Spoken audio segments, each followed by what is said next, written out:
Welcome to Kindness Stories, where we share real tales and inspiring moments that remind us just how powerful kindness, courage, and quiet strength can be in a world that sometimes forgets. If you believe in standing up for yourself and others, if you believe that even the simplest acts of bravery can change a life forever, you're in the right place. Subscribe and join our family of good souls who know that kindness is the greatest force we have. Today's story is about a woman who seemed so ordinary that everyone overlooked her. Everyone except the bullies who made her life miserable. But what they didn't know was that she carried a secret power inside her, and the day she chose to reveal it, she taught everyone a lesson they'd never forget.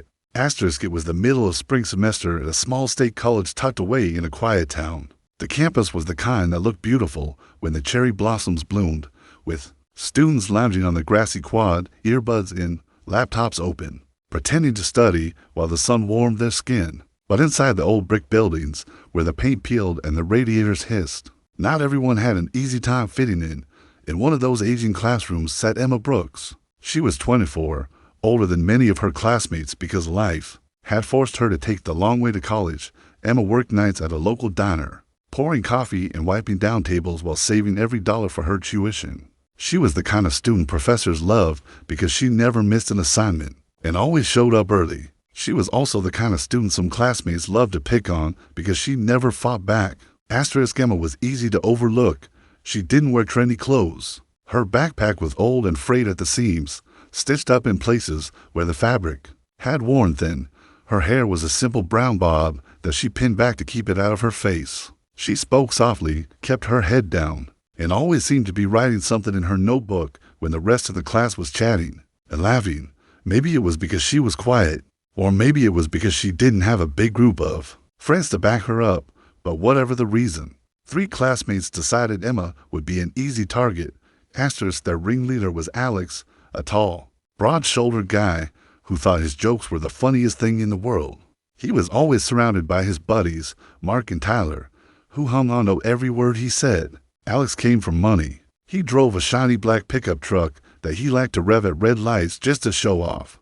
He always sat at the back of the room, feet up on the empty chair in front of him, chewing gum loudly and interrupting the professor with dumb comments. That made the other students roll their eyes. But no one ever challenged him because challenging Alex usually meant becoming his next punching bag. At first, it was small things. Alex would make a joke when Emma stood up to hand in her paper. Mark and Tyler would snicker if she dropped her pen and had to scramble to pick it up. One day, when she sat down at her usual desk, she found a crumpled note tucked under her books that read, "Nice grandma sweater. You trying to look boring on purpose." Emma had learned to pretend it didn't bother her.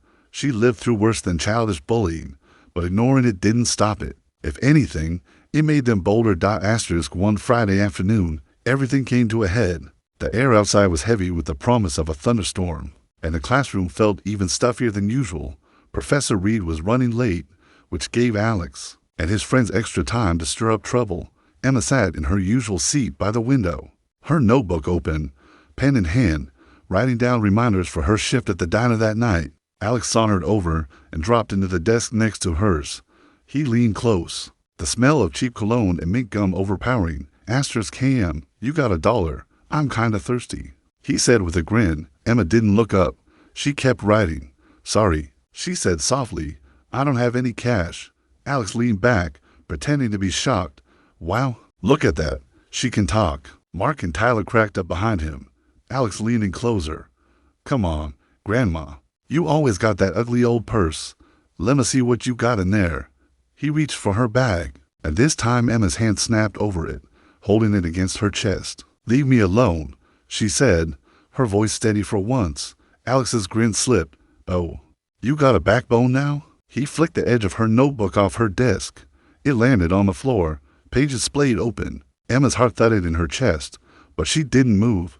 Mark kicked the notebook farther away. The room was filling with a few more students now, and a couple of them glanced over, but quickly looked away. No one wanted to get on Alex's bad side. Professor Reed finally walked in, oblivious to what had just happened. He greeted the class, droning on about the day's lesson, but Emma couldn't focus. Her notebook lay a few feet away, flipped open to the page where she'd written a list of shifts and expenses. She needed that notebook. She glanced at Alex. He was staring straight ahead, acting innocent, but she could see the smirk tugging at the corner of his mouth. Emma waited until Professor Reed turned to the whiteboard to jot something down. Then she stood up, walked over, and picked up her notebook. Her hands were trembling. As she sat back down, Alex leaned over and whispered, "You better watch that attitude, Em. Wouldn't want something bad to happen to you." Mark and Tyler snickered. Emma felt something inside her snap. She'd spent her whole life trying to stay invisible, trying to stay small so no one would see her, so no one would hurt her again. But here she was, being hurt anyway. And suddenly she was tired, so tired, of being afraid. What Alex and his friends didn't know was that every night, after her shift at the diner, Emma didn't go straight home. She went to the back room of a small martial arts studio that had once belonged to her uncle.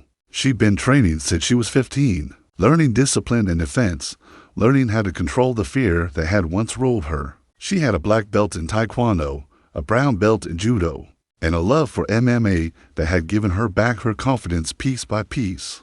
But she never told anyone. She didn't want to be seen as a threat. She didn't want to scare people. She just wanted to be safe. But that day, in that old classroom, something told her it was finally time to stop hiding. When the bell rang at the end of class, Professor Reed reminded them about the group project due next week. He split the class into groups of 4, fate, or maybe karma, put Emma with Alex, Mark, and Tyler. She could practically hear the universe laughing. They were assigned to meet in the campus library that afternoon. Emma didn't want to. She wanted to go home, or to the dojo, or anywhere else. But she told herself this was it. No more running. They gathered around a table in the far corner of the library, out of earshot from the librarian's desk. Alex sprawled across his chair, Mark and Tyler flanking him like guard dogs. Emma sat across from them, notebook open, trying to talk through the project, but every time she spoke, Alex interrupted her with some snide comment. Mark kicked her chair leg under the table. Tyler minded falling asleep while she talked. Finally, Alex leaned forward, planting his elbows on the table. "Tell you what, Em, why don't you do the whole project yourself? You're such a genius. We'll just put our names on it. Sound good?"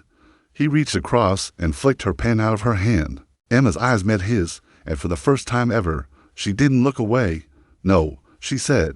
Her voice wasn't loud, but it was firm. Alex blinked. "What? No, I'm not doing your work. We're going to split this evenly, or I'll tell Professor Reed what you're doing." Alex's face darkened.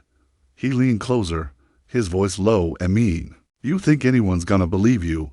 You're nobody." He shoved the table slightly so her book slid toward him. Then he grabbed her notebook and flipped through it, tearing out a page. "Hey, look at this. You budgeting your pennies, huh? Must suck to be broke." He crumpled the page and tossed it over his shoulder. Emma's fist clenched in her lap. A couple of other students in the library looked over, but no one stepped in. Alex stood up, towering over her. "You got something to say?" He taunted. Emma stood up too. She wasn't tall, she wasn't loud, but she was done. "Give me my notebook," she said calmly. Alex laughed. "Or what? You gonna hit me?" He leaned down, his face inches from hers. That's when she moved. No hesitation, no warning. She grabbed Alex's wrist, twisted it behind his back in a smooth motion, and swept his legs out from under him with a simple judo throw. He hit the carpeted floor with a loud thud that drew gasps from everyone nearby. Before he could get up, she pressed her knee gently into his back, holding him down with one arm pinned. Mark and Tyler jumped up, but froze when they saw how effortlessly she controlled Alex. A librarian came running over, wide-eyed. Emma looked up, her voice steady. "He was harassing me. He took my things." She let Alex go and stepped back. He scrambled to his feet, red-faced, his eyes darting around the room at the students now staring at him. "You're crazy," he spat, rubbing his shoulder. Emma didn't flinch. She picked up her notebook, gathered her torn pages, and looked him in the eye. "Next time you want to steal something from someone, make sure they're not stronger than you." She turned to Mark and Tyler. "And if you think about backing him up, remember what you just saw." She didn't shout. She didn't make a scene. She just walked out, her backpack slung over her shoulder, head held high.